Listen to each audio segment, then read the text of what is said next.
Suicide, that's going backwards. That's how you replace your emergent self-consciousness with the old blissful unconsciousness. And that's exactly what suicidal people wish. They're going to destroy their painful self-consciousness and make it all go away. The world collapsed a final time, and Gautama asked to be returned home.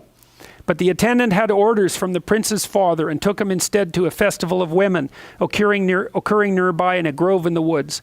The prince was met by a beautiful assemblage who offered themselves freely to him without restraint in song, dance, and play in the spirit of sensual love.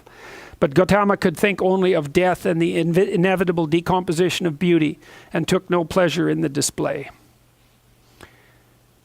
Well, so you see the parallels between one story and the other. They have the same underlying structure. Initial paradise, partly childhood, partly unconsciousness, the emergence of knowledge of mortality into that, and the demolition of the paradise. It's the same meta story that we've been talking about all along. Ordered state, collapse into chaos.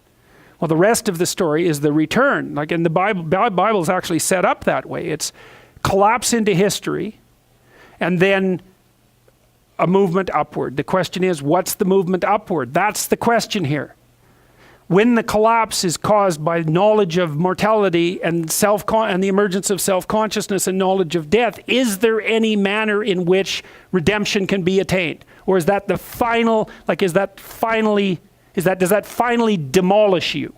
Well, that's the question.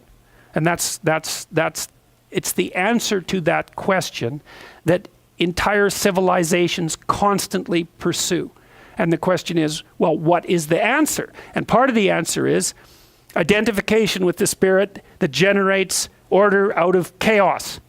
That's the answer. It's something like that. And so then the question is, what does that mean? Well, that'll be what the last two lectures in the course are about, because we're down to 2 last lectures.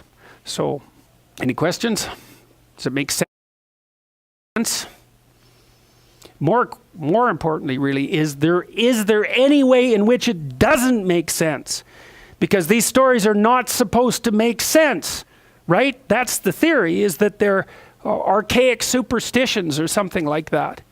Well, it doesn't seem to me that that's the case. It seems to me that they make insanely perfect sense. They're exactly right. They tell you exactly what human beings are like and exactly what the situation that we face is.